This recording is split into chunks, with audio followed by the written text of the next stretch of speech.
Hello, everyone. Welcome. Good evening. And this is our next installment for the Education System in Crisis series.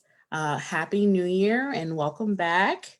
This time we're going to be talking about disparate access in Gwinnett County Public Schools, and this is access to education opportunities. So the GCPS mission. The mission of Gwinnett County Public Schools is to pursue excellence in academic knowledge, skills, and behavior for each student, resulting in measured improvement against local, national, and world-class standards. And we added the emphasis for what we'll be discussing today. But this is language pulled directly from the GCPS website under their Envisioning a System of World-Class Schools document. And it's important that as we talk about the core beliefs that GCPS schools has, that we match those goals back with their own mission statement and what they're actually doing in the schools that either does or doesn't match up with that. So what does world-class include? So based on their vision of having world-class schools, they came up with a set of core beliefs that will ensure that they have excellent high-quality education for each and every student. So I'm going to read through their core beliefs and kind of give you some discussion and background on what they actually do in the school system. So the first one says, our core business is teaching and learning, and we will give it priority over all other functions of the school system. The second one says, all children can learn at or above grade level. It is our job to see that every Gwinnett student does so. So just a couple of comments. In these core beliefs, when they're saying that their core business is to teach and learn, what we know is that there are, the schools are understaffed. We know that there are programs that are underfunded, like the English learners programs, special education programs. We know that the school lacks paraprofessionals. They've been letting go of paras for years now. So there are a lot of students who are in classrooms and are not learning. They're not being educated, but the school system does spend a lot of money on certain clusters of students that they favor. It spends a lot of money on administrators, especially in their instructional support center, for jobs that are not necessary. And they spend money, $10 million a year on police, $10.4 million. And we have a new billboard up in Gwinnett County talking about that. So they do not give education priority. They give their projects priority. They give people who are loyal and that they want to hire them and pay them full-time salary for part-time work. They give them priority, but they do not give the students, especially low-income students of color, they do not make them a priority. And there are many students who are not reading at grade level. The schools that are usually seen as having the most discipline issues have a significant population of the students who are not reading at grade level. And so instead of investing in literary support services, more teachers' assistants, we continue to see money waste on their pet projects, on people who they play favorites with, and on SROs and other expenses that are not necessary to educating the child, and other services like the learning programs or counseling are underfunded. A quality instructional program requires a rigorous curriculum, effective teaching, and ongoing assessment. We will settle for nothing less in every Gwinnett school and classroom. All children should be taught in a safe and secure learning environment. We pledge to provide that for every Gwinnett student. So when we talk about a rigorous curriculum, rigorous means extremely thorough. It should mean well-rounded. It should mean that it's covering everything a child should know before they go into college or trade school or whatever path they decide to take after high school graduation. And Gwinnett County does not have a well-rounded curriculum. It leaves out a lot of history that they exclude African-American history, they exclude Asian-American history, very narrow view of Native American history, indigenous histories around the world. There are so many things that are left out of their curriculum. It is a very whitewashed curriculum, and it does not allow students to have a full knowledge and understanding of this country's history and histories in other parts of the world. So it is not rigorous from a historical perspective. From a literary perspective, there are it's very narrow, it's not diverse, it's not thorough. So the type of curriculum that they have really serves whiteness, honestly, and it serves to uphold this system of only educating in a way that enforces the current system of poverty, of excluding certain people. And so it's important that we have a curriculum that includes everyone and allows the child to see themselves reflected in that curriculum so that they can be engaged. When it comes to children learning in a safe and secure environment, at Gwinnett SToPP, we do believe in safety, but we understand what actually makes a school safe, right? And what makes a school safe is having students who are included and feel supported, okay? Once you get to a point where students are harming each other, where students are acting out, where students are getting into fights, there have been many steps before that that have been missed. Many opportunities that could have been used to actually mediate the situation or find out the root cause. And so in GCPS schools, we have students who are not at their reading level. They are going through a lot of things at home, poverty. We have increasing foster student population in the school. So there are a lot of challenges that the kids are going through. And GCPS's response to that is not to provide more supports to those kids. GCPS's response is enforcing uniformity and making sure that kids fall in line. And that will never have a good outcome. And so when you talk about a safe and secure environment, it should fit with your mission statement, which from their mission statement, they say that they want to actually make sure it teaches children behavior. How should kids interact with each other? And so part of that is having restorative practices and using different techniques other than just suspending a kid until they drop out in high school. And finally, all children should reach their learning potential, and through our best efforts and theirs, Gwinnett students will. The school's effect is important and it has a profound impact on every child's life. Gwinnett County Public Schools will have a positive impact on every child's life. And honestly, that is just not what we have seen.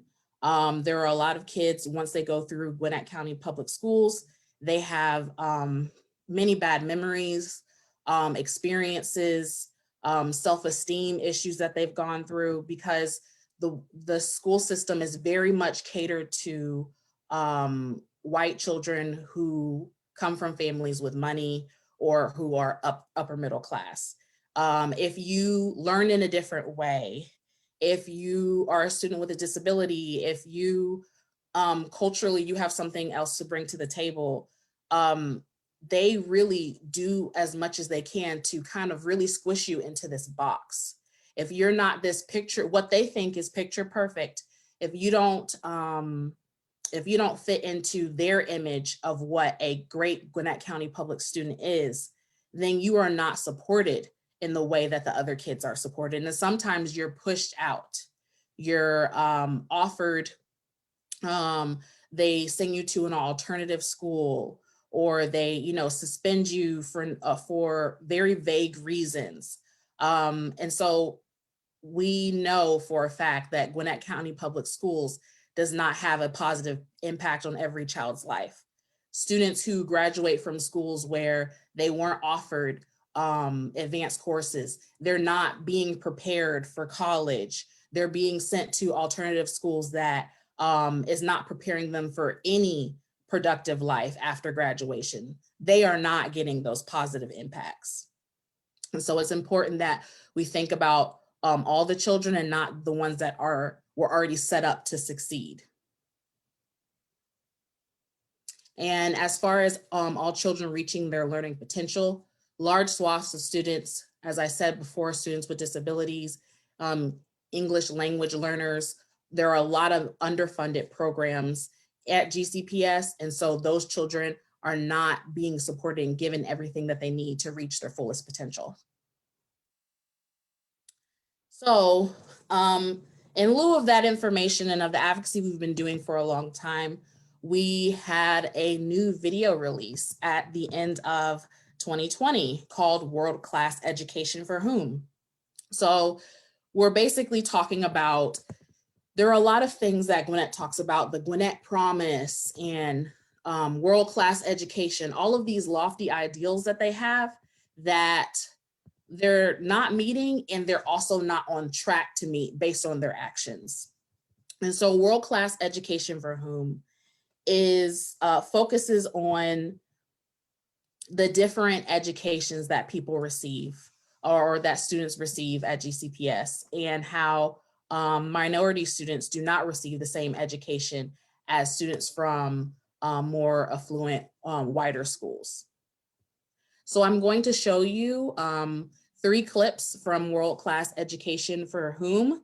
It's located on our YouTube page, and our page is titled Gwinnett SToPP. There's no space between Gwinnett and SToPP. And we'll go ahead and start.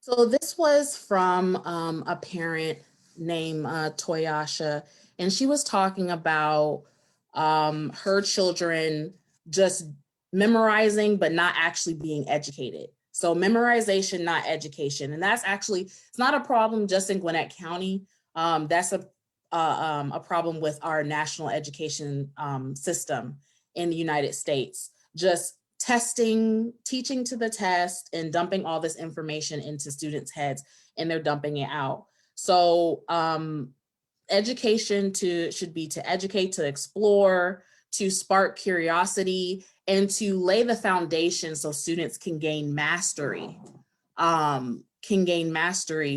in whatever subject that they're learning. And so in this clip, I'm not sure if you heard the sound or not, but she was just basically saying that her students, her children go to school, and when they're at school, they do what they're supposed to do so they can take the test.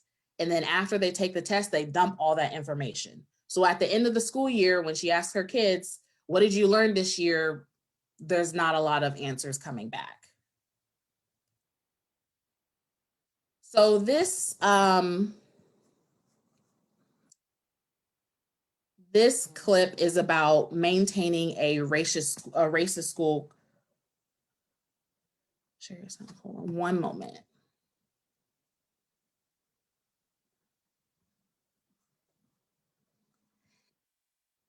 This clip is about maintaining a racist school culture and how GCPS does not provide any solutions or to systemic racism in the school system. And they also don't even deal with it in an individual basis effectively as well. And so what we've learned is that there is overly harsh discipline for Black and Brown students. So sometimes when students make mistakes, they have, they're suspended, or these punishments, really, they're punished with education by sending them out of school, sending them out of class. But when racist incidents happen in schools from, you know, other students or even adults, there's no accountability. And that is how GCPS maintains a racist school culture.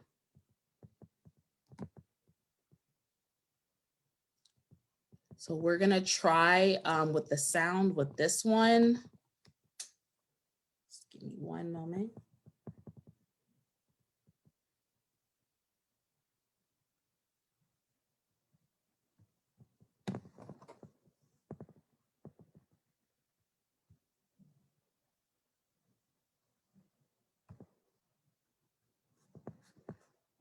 Okay.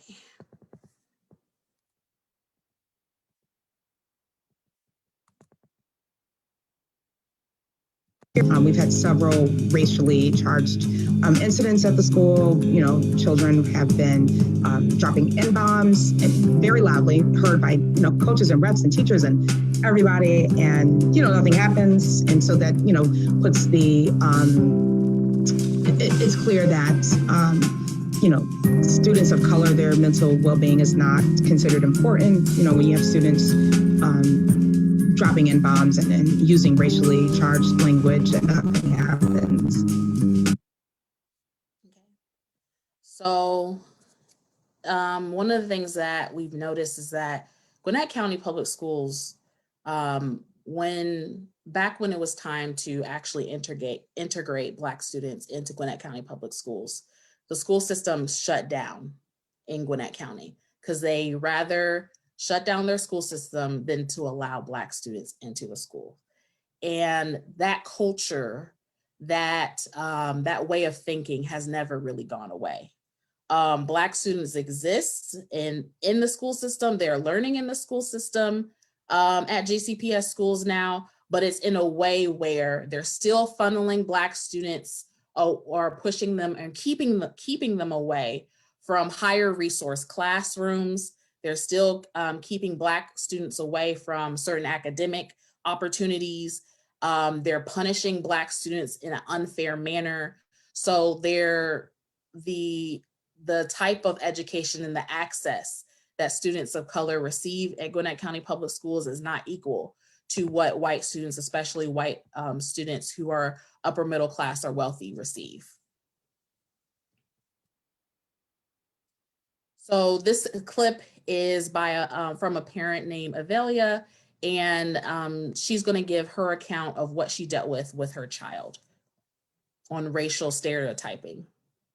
One of the things that shocked me once was getting an email from a teacher that said that in order for Santiago to succeed in the class, I either needed to hire a tutor, college educated tutor, because she didn't have the time to help with every single question Santiago had in regards to the class, with it also being that he was an English learner.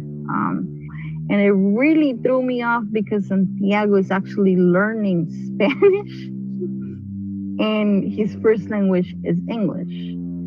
And I think it was assumption to the fact that his last name is Ruiz. And so this, I mean, there are no words, right? No words.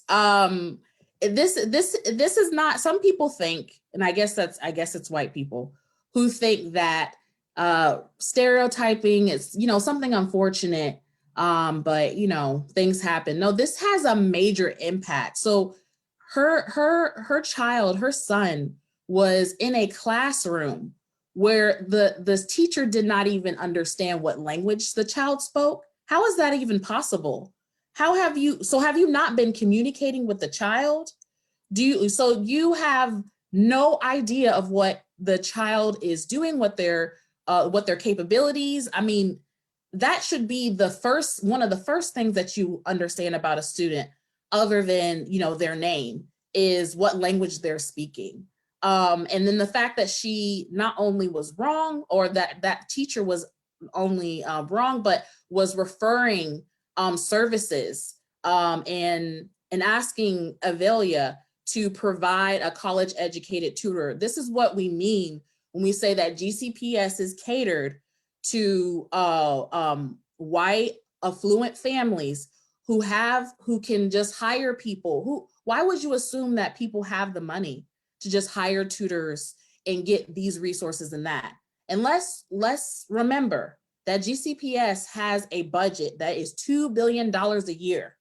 Okay, if you can find 10.4 million for your cops in the schools who are not performing a function where they have been trained in child development, or they're not providing counseling or anything like that, if you can find money for them and to hire more of them every year, then you can find money for appropriate staff so students can be supported, including doing after school tutoring. But in this case, it was just racism, honestly. And it's unfortunate that her child had to go through that. So now I'm going to turn it over to our director, Marlene, who's going to talk about the for whom part of the GCPS school system and resources. Good evening. Thank you, Melody. Appreciate it. Thank you for joining us, everyone. Yeah, so no words on the failure, right? It is why I mute myself when you're talking, because I was talking over here. So I didn't interrupt you. If you could go to the next slide. So when we talk about privilege, what does that look like? And our video definitely starts to unpack what that looks like. We're talking about funding. If you go over to Brookwood, they have a pergola sitting out in the front of the school. They have a meditation garden. They have rocks that you can change out aspirational sayings on that are printed on big pieces of cardboard. There's a lot going on. Am I saying they shouldn't have it? No. But when I went over to Meadow Creek, they had one of the plastic greenhouses that runs about $30, and you set up your greenhouse, and the had some beds in it. However, the beds, it was old dirt, and as someone who digs in the dirt, I can tell you it was old dirt. So it had not even been used it had not been used recently. And so it was probably about maybe 3 or 4 feet wide and about 6 feet long. And you go back to the pergola and the meditation garden and the hydroponics. And they had a garden too. So it had peppers and all sorts of things still growing. But that's the kind of differences we're talking about, the funding going different places. Right now, Gwinnett is building new schools. They're going to open a school themed around artificial intelligence. Where are they building it at? Northern end of the county. And as our county continues to brown at the lower end, and white flight is flying north, and further out, further east, further west, that's where our resources go. And so Black and brown kids are being taught to be the workers, and the more fluent white families are being taught to be the bosses. I don't know any other way to do that. So it just speaks to who's valued and who's not. You get smaller class sizes. I remember when Grayson High School was probably maybe up until about maybe 7 or 8 years ago, Grayson High School was under enrolled for a whole lot of years. Their tech ed program was under enrolled, severely under enrolled, but they continued to run the program. And did they open it up any further? Well, they did kind of. They ran a bus from Brookwood to there. But if you were in other parts of the county, you couldn't take advantage of the veterinary program to start training to be a veterinarian. Um, and there were other little things like that that they were training kids to do. But you couldn't do that if you couldn't access it. And then they kept that building running. It's now the community has changed a lot. It's way more diverse. And Grayson is now bursting at the seams, and they're not doing anything about that. They're building further north, and they're putting artificial intelligence so that the latest and greatest goes to one end. And that alone speaks to more advanced coursework, right? Because you can't do AI if you're not getting good foundational, and they're doing a back mapping. So the kids coming up in those feeder schools are definitely going to be prepared when they get to high school to take on that more rigorous classwork.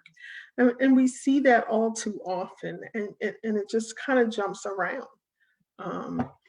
As the more valued students, for whatever reasons, end up that way. Of course, to have coursework like that, you do get more qualified teachers. If you watch the video, and I hope you do go to our YouTube page and watch it, one of the students talked about, she was a former student, talked about her time at Meadow Creek, that teachers were there to cut their teeth there, and they get on. They just wanted to cut their teeth, use it as their stepping stone. And there was a lot of turnover, and it shows up in data that there's a lot of turnover. You find way more new teachers there. You find teachers who are at the lower end of the pay scale, which speaks to their years of experience, which speaks to their education.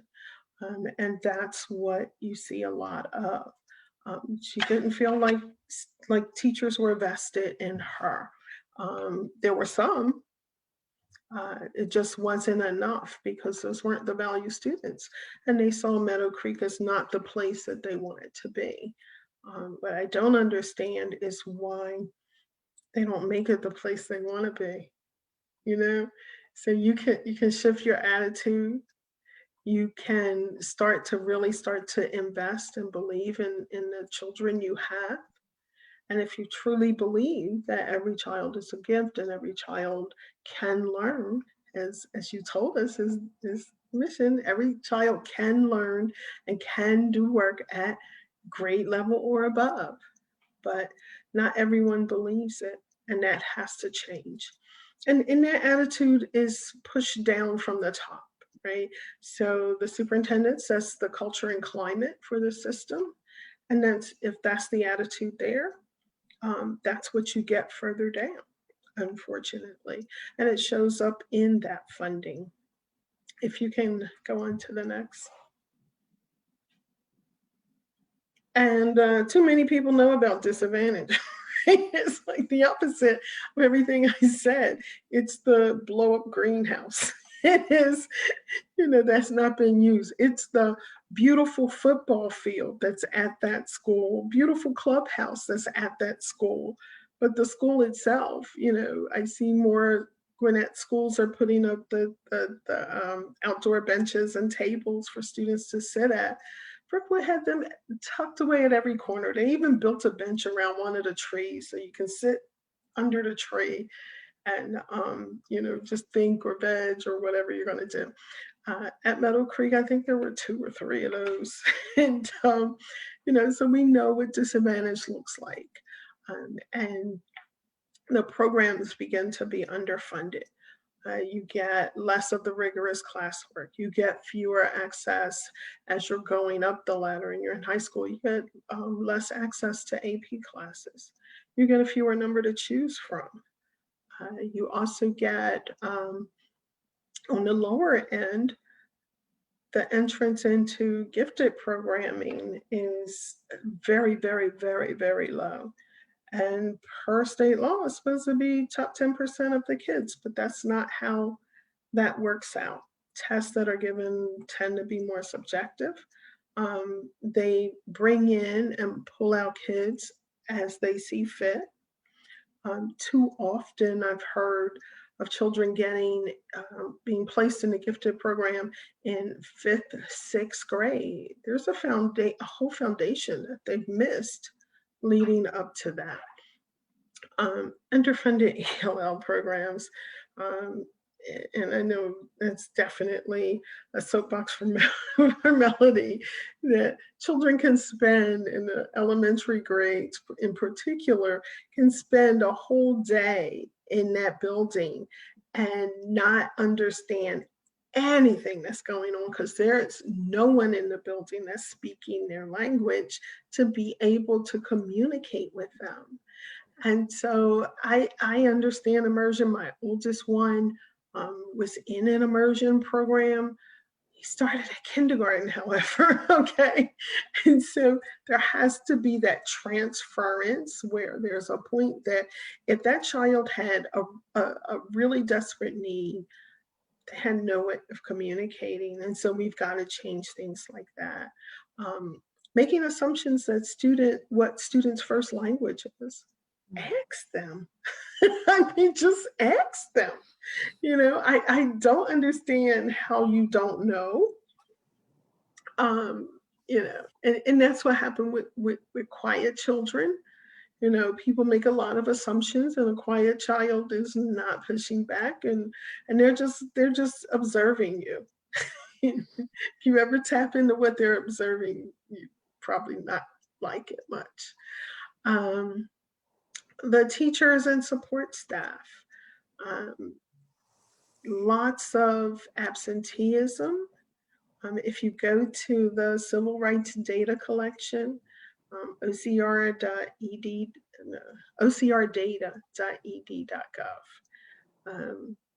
It's a great collection of information to find out everything you ever wanted to know about your school building. It just isn't reported as frequently as we'd like it.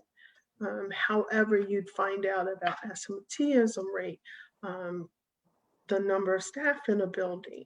You can find out who's considered a new teacher.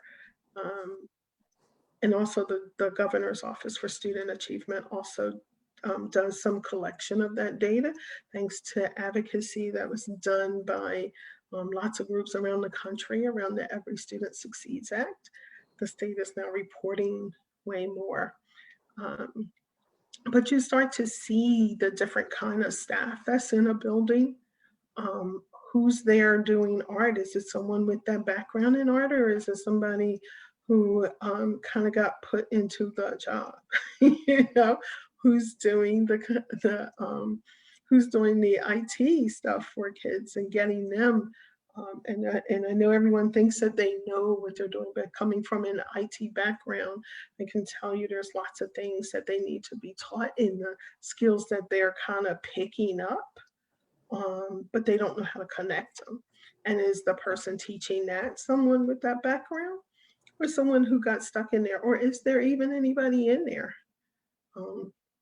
The LST that's in the schools is not there for the students, they're there for the staff. So you may not get that in your building.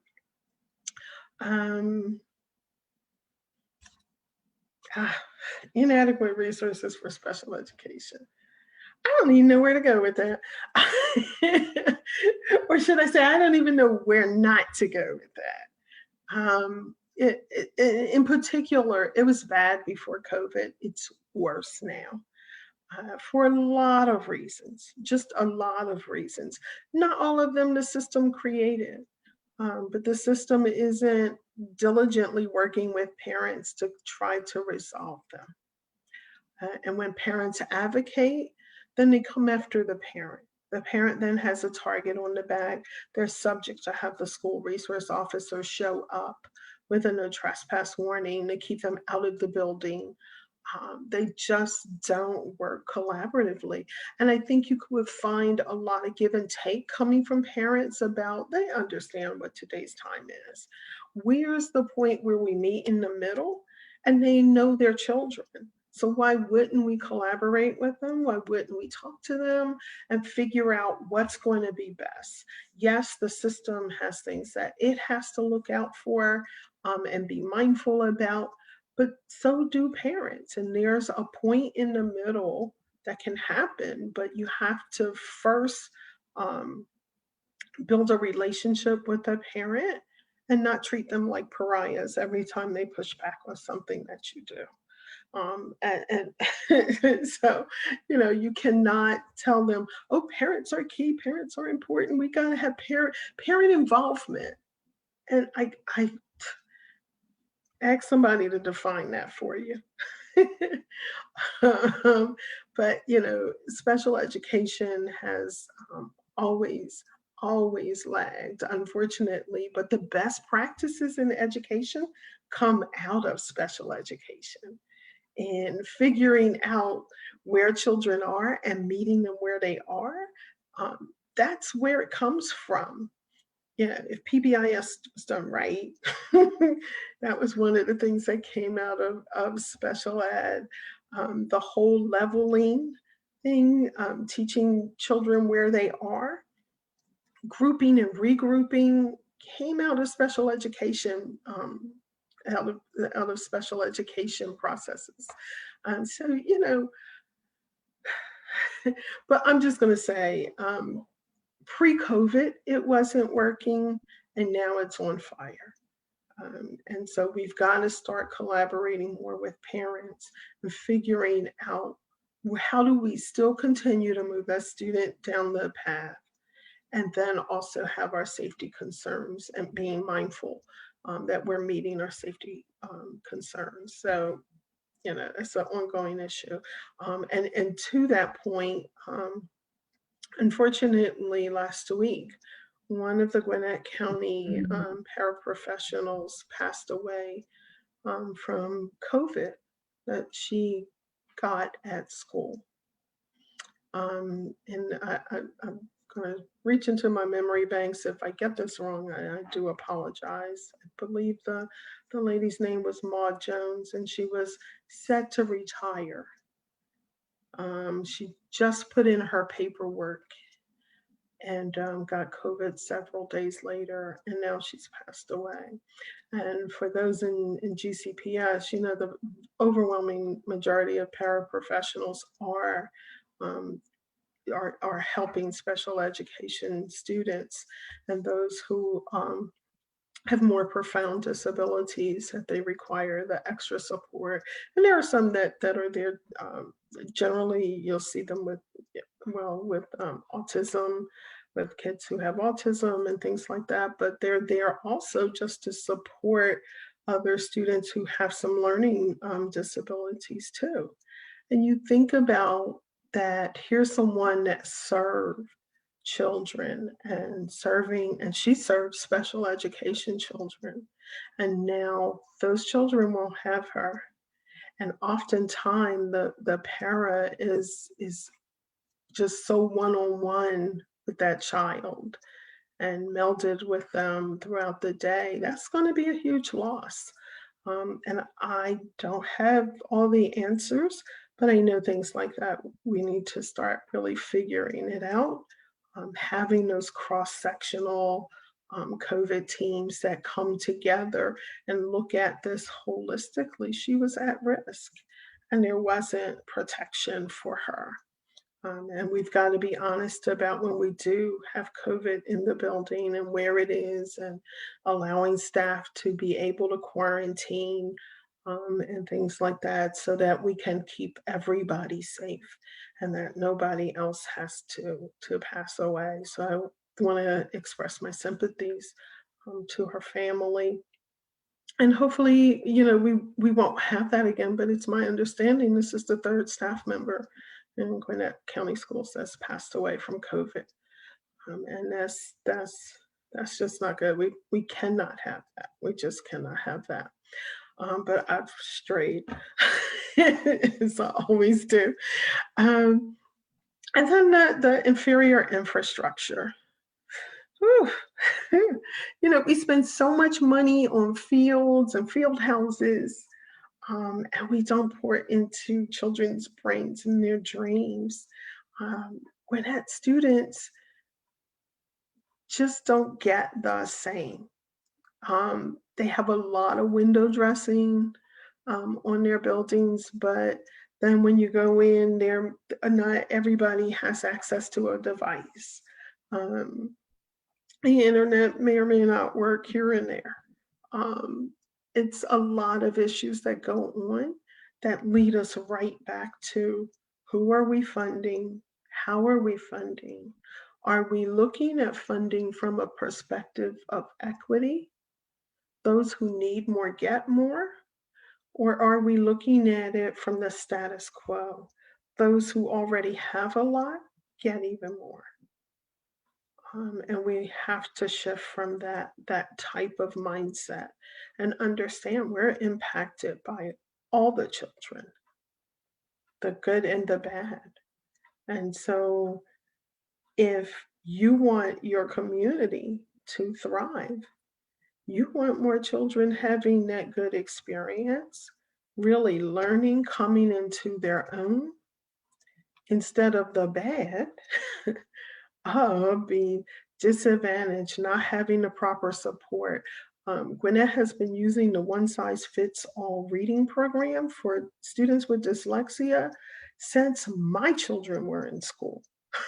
You know, and it is a fight if parents get anything different. I mean, a fight. It should not be. At the very least, we should be striving for children to be literate.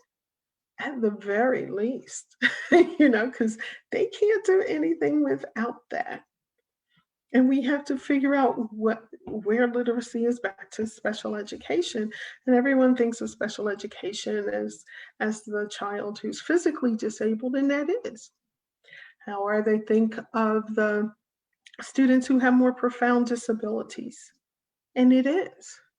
But it's also those invisible disabilities, right? That you can't, they don't wear a label, they don't have, there's nothing wrong with their limbs.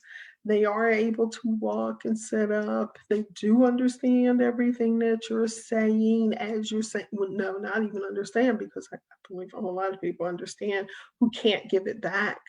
But they may not be able to give you back that language, but there are ones with invisible disabilities who can give back the language. So they're not just understanding, they're giving it back. And so special education runs that full gamut. And when we start talking about supporting children, we have to support them where they are. And that doesn't mean the one-size-fits-all dyslexia reading program. It wasn't even designed for dyslexia. I guess they spent too much money on it, and they're going to keep using it until they get their money's worth. And I don't know why not after all of these years, because my children are grown. So I would think they would have gotten it by now. But we look at this just across the board. If we really start to put equity in the school, if we use the equity lens, and when we have a racial problem, we have to use a racial lens. You cannot solve a racial problem without using a racial lens, a non-racial lens. It's not going to get you the outcome that we need to have. And so we have to broaden that. What does that look like for that child? We should not be subjected to hate speech. I probably shouldn't speak about, I won't say this, but just understand symbols that are in classrooms. Here's how I'm going to say that. Symbols that are in classrooms we have to be more mindful of how that impacts children. And some people want to pass off as their culture. It's not their culture. It is hate speech, it is hate symbols, and those things can't be tolerated in our schools. And I'm just going to say there's one right now in a school that we won't go into right at this moment, but still seething about that. But anyway, I'm going to wrap it up here. We really, really have to shift how we educate kids, and we have to shift for a really, really good reason, right? So we have to start thinking about Black kids. We have to start thinking about brown kids. We have to start thinking about students with disabilities. Right now, Black and brown kids are the majority population in Gwinnett County Public Schools, overwhelmingly. Gwinnett County Schools is running about 20% white students. We cannot continue to shape the education system for the students that are not there. And I'm not saying totally ignore them, but we have to get rid of this Eurocentric curriculum. First of all, lots of it was lies anyway. And then all it did was victimize children. If you were not the white European that they're telling in that story, and that's in every story, then you are being victimized. You are the victim in every history lesson, and they tell it from that point. One of those headlines from the video was about the slavery math questions. Can you imagine? If one slave picked so many apples in an hour, how many hours would it take for him to pick? I mean, it's like, did you even have to think about that one? That wasn't a good example. And we have to be mindful of who we are. Black and brown kids are the majority of the population. And so we are the dominant culture now. And it needs to be reflected in decision making, how the schools are set up. History should be inclusive of everyone, including the white students. But it has to be inclusive. It can't be inclusive and exclusive of other groups. We have to start telling the truth. We have to have more diverse books to be read. I mean, in a lot of the reading material and language arts is, again, very Eurocentric, not in children of color background, be it Asian, be it Latinx, be it Black children, be it African American children. It has to be inclusive. And I'm going to stop here, but here's how you contact us. I could go on and on my soapbox, right? This is how you contact us. Please, please, please check us out. We are on Twitter, Facebook, and Instagram. But check out the YouTube. We've really started trying to build it up. But the video it speaks volumes. It is called WorldClass Education for Whom, and I hope you all enjoy it. We definitely, the interviews were so rich. You all get just a snippet of it, but sitting through it, it was, in some cases, even though as long as I've been out advocating, some cases it was still tough to hear. It was still very tough to hear. Yeah. And then I get to hear about some differences some parents made. And so it's always good to have the triumphs too. And I'm going to turn it back over to you, Melody. Yes, well, thank you again for coming to our education nights. This political education series was started last fall, when we were in this moment where we're starting to focus on Black people and why we were at this moment where there was just continued violence and oppression and white supremacy wielded against us centuries later still. And so this education series is our effort to inform you, to give you a background knowledge of why things are the way that they are, and that it's intentional, it's not a mistake, and that many of us, including Gwinnett SToPP, have throughout the years repeatedly given our recommendations, voiced our concerns, alerted the district on disparities. And so we are excited that the community is more energized now than they have ever been. And we hope that this year has many great possibilities of what we can do for all the students in this district. And based on what we see going on in our country right now, it is imperative that we start telling the truth about our history.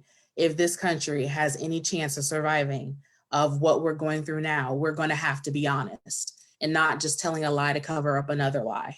And so I hope that we can have more multicultural curriculum and African studies and more things that speak to the fact that the things that we do have in the world, the good things that we do have in the world, Black people participated heavily in that. And that Black children should be able to see that, not just seeing themselves as a victim and seeing themselves, like Marlon said, victimized in every story. So with that, wait, can I just jump in real quick? Yeah, because I could go on all night about that too. Okay, so we're going to behave, right? So I forgot to say, I know you mentioned it at the top of the broadcast, that we have a new billboard out, and I just want to talk a little bit more about the new billboard. I wish I had have thought about it. I would have pulled up the picture, and if I do it now, y'all don't want none of that. But what I will say is the billboard is around Gwinnett County. Please be on the lookout for it. The first 10 people who take a picture of billboard and either tweet it, I don't have it up on Instagram yet. Like I said, we're little on Instagram. But if you tweet it to us, post it to our Facebook page with at the post that talks about the billboard, we'll send you a Gwinnett SToPP t-shirt, and you have to DM us where you saw it. Do not put it in the comments, okay? You'll tip everybody off. Don't be doing that. Don't be doing that.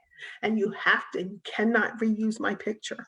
You have to original picture. You have to take your own picture, okay?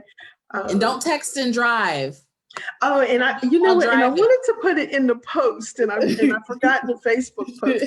Do not take the picture while you're driving. Yes. Pull over.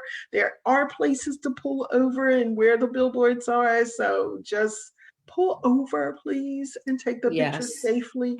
We do not cover auto insurance. Yes. We cannot cover your vehicle. And we don't want you being hurt. So, we want you to be safe, but we thought it would be a fun way. Look out for the billboards, tweet it back to us, post it back to us, and we'll send you a Gwinnett SToPP t-shirt. But you have to also tell us where you saw it, not in the comments. But yeah, so I'll stop. I'll shut. Well, I think that covers everything. Thank you again for joining us. We will be back February 8th to talk about race and class in the education system. And we have special guests. So definitely tune back in next month. And we hope that you stay safe, wear a mask, and keep your head up during these very, very times. And so have a good night, and we will see you soon. Good night.